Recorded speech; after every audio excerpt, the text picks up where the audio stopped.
Hi students, welcome back to rainbow study point. आज हम लोग क्लास 9th का एक्सरसाइज 2.1 पढ़ेंगे। तो आइए देख लेते हैं क्वेश्चन नंबर 1। निम्नलिखित व्यंजकों में कौन कौन एक चर में बहुपद है और कौन कौन नहीं है, कारण के साथ उत्तर देना है। तो क्वेश्चन देख रहे हैं, पहला 4x² - 3x + 7। तो ये एक चर में बहुपद है कि नहीं, तो इसमें देखेंगे चर राशि केवल x है और इसमें एक ही चर राशि है, तो ये एक चर में बहुपद है।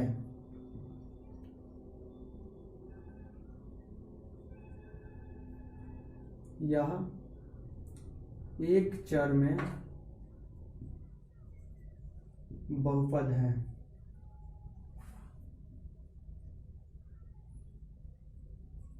क्योंकि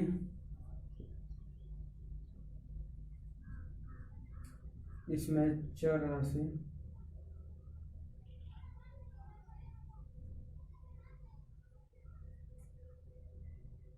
x है, केवल इसमें एक ही चर राशि है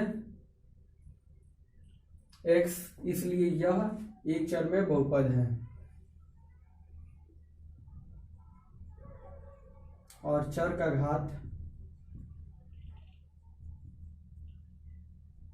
और ऋणात्मक पूर्णांक है।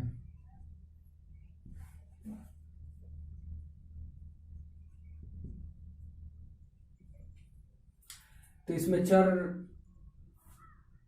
यह एक चर में बहुपद है क्योंकि इसमें चर राशि x, केवल x एक ही है और चर का घात और ऋणात्मक पूर्णांक है। इसी का क्वेश्चन नंबर 2 की बात करेंगे तो ये भी एक चर में बहुपद है क्योंकि इसमें चर राशि केवल एक ही है y। और 3 की बात करते हैं, 3√t + t√2। तो इसको अगर घात के फॉर्म में लिखे तो 3t⁻1/2 + t√2 होगा। अब यह एक चर में बहुपद नहीं होगा क्योंकि चर का घात जो है वो अऋणात्मक पूर्णांक नहीं है, तो इसलिए बहुपद ही नहीं है। यह एक चर में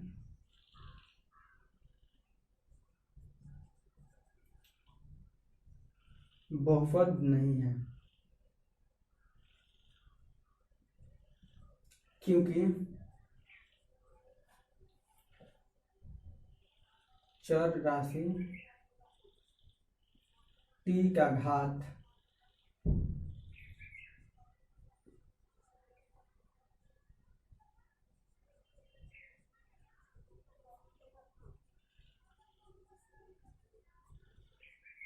और ऋणात्मक पूर्णांक नहीं है। इसका घात क्या है? एक परिमेय संख्या है। तो घात में कभी भी परिमेय संख्या नहीं होना चाहिए, पूर्णांक होना चाहिए, और वो भी कैसा? अऋणात्मक पूर्णांक। तो ये बहुपद ही नहीं है। 4 की बात करें तो ये भी बहुपद नहीं है।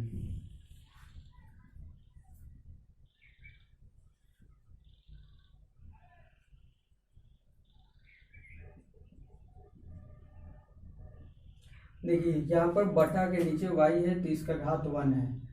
जब इसको ऊपर ले जाएंगे 2 से मल्टीप्लाई में तो y का घात -1 हो जाएगा। तो घात यहाँ पर देख रहे हैं क्या हो रहा है? और ऋणात्मक पूर्णांक नहीं हो रहा है। यहाँ पर घात क्या हो जा रहा है? ऋणात्मक पूर्णांक प्राप्त हो जा रहा है, इसलिए यह बहुपद नहीं है। और बात करते हैं 5 नंबर का, x⁻10 और y⁻3 + t⁻50। तो यहाँ पर देखिए ये पोलिनोमियल है बट 3 वेरिएबल्स में। या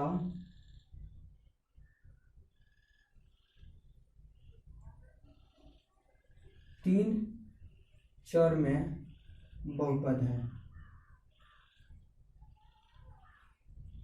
यह 3 चर में बहुपद है क्योंकि इसमें चर राशि x, y और t यानी 3 चर राशि है, इसलिए 3 चर में बहुपद है।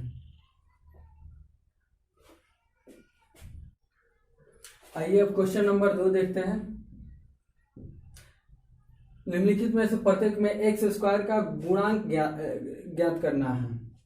तो देखते हैं क्वेश्चन नंबर 1 इसका 2 plus x square plus x. तो एक्स स्क्वायर का गुणांक ज्ञात करना है। तो देखेंगे एक्स स्क्वायर में किस अंक से गुणा है। एक्स स्क्वायर में जिस अंक से गुणा होगा वही एक्स स्क्वायर का गुणांक होगा। तो यहाँ पर कोई डिजिट नहीं है तो ये 1 होगा यहाँ पर, और एक्स स्क्वायर का गुणांक यहाँ पर क्या होगा 1 होगा। एक्स स्क्वायर का गुणांक बराबर 1। अब इसमें क्वेश्चन नंबर 2 में देखेंगे तो एक्स स्क्वायर का गुणांक यहाँ पर क्या हो जाएगा, कुछ नहीं गुणांक में तो 1 होगा, और इस प्रकार से एक्स स्क्वायर का गुणांक क्या हो जाएगा -1। फिर इसमें देखेंगे तो एक्स स्क्वायर का गुणांक π/2, और इसमें कोई डिजिट ही नहीं है। 4 नंबर हम यहाँ पर देख लेते हैं, एक्स स्क्वायर वाला कोई डिजिट नहीं है, तो इसको हम लोग ऐसे लिख सकते हैं √x + 0 × एक्स स्क्वायर -1। देखिए एक्स स्क्वायर में 0 से मल्टीप्लाई करने पर 0 आएगा, और 0 में ऐड कीजिए √2x - 1, तो इतना ही प्राप्त होगा। तो इस प्रकार यहाँ पर एक्स स्क्वायर का गुणांक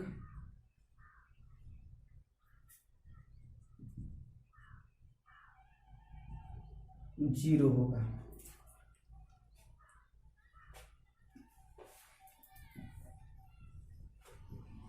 क्वेश्चन नंबर 3 देखते हैं। 35 घात के द्विपद और 100 घात के एक पदी का उदाहरण देना है। यानी एक ऐसा बहुपद का एग्जाम्पल देना है जिसका घात क्या होना चाहिए 35 होना चाहिए, और उसमें पद 2 होना चाहिए। तो 35 घात के द्विपद बराबर, तो x का पावर 35 + 7 या कोई भी संख्या लिख सकते हैं। अब इसमें देखेंगे पद कितने हैं 2 और घात 35,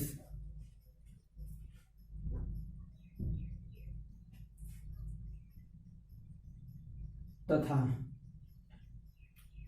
100 घात के एक पदी का उदाहरण देना है। यानी घात क्या होना चाहिए 100 होना चाहिए और उसमें पद 1 होना चाहिए। तो 100 घात के एक पदी 2x का पावर 100 आंसर। अब इसमें देखेंगे पद कितना है 1 है और घात 100। आइए अब देखते हैं क्वेश्चन नंबर 4। निम्नलिखित बहुपदों में प्रत्येक के घात लिखिए। तो जो क्वेश्चन नंबर 1 है उसमें सबका घात लिखना है। तो आइए देख लेते हैं।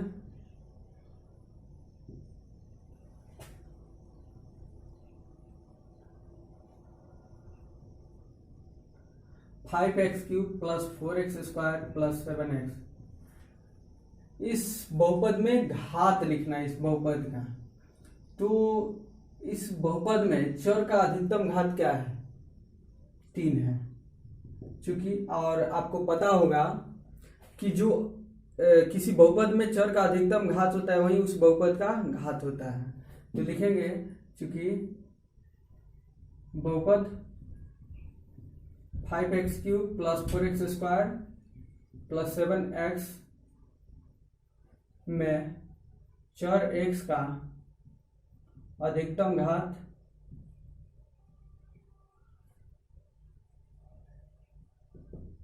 बराबर क्या है 3।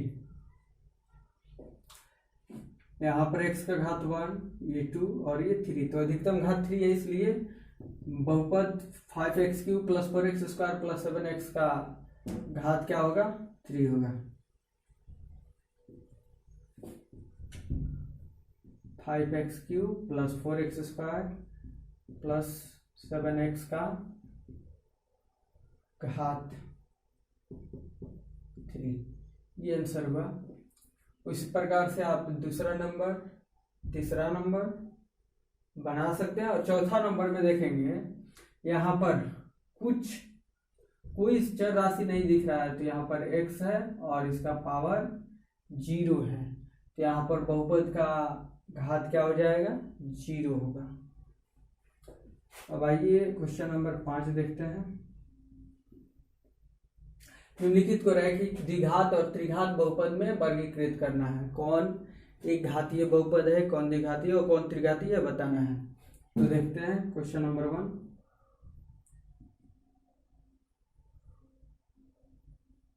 लिखेंगे चूंकि बहुपद का घात बहुपद x² प्लस x का घात क्या है, इसका घात 2। जो अधिकतम घात होता है चर राशि का वही बहुपद का घात होता है। तो यहाँ पर चर राशि का अधिकतम घात 2 है, इसलिए बहुपद का घात क्या होगा, 2 होगा। और इसलिए बहुपद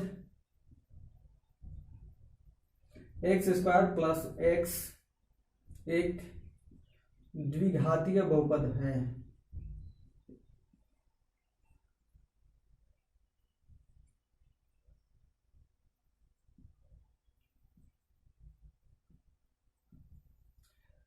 अब इसका क्वेश्चन नंबर 2 देखेंगे। ये त्रिघातीय बहुपद है, ये द्विघातीय है, ये रैखिक बहुपद है।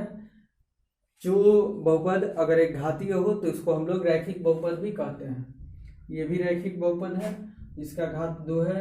ये द्विघातीय बहुपद है, ये भी द्विघातीय बहुपद है। आप बना लीजिएगा।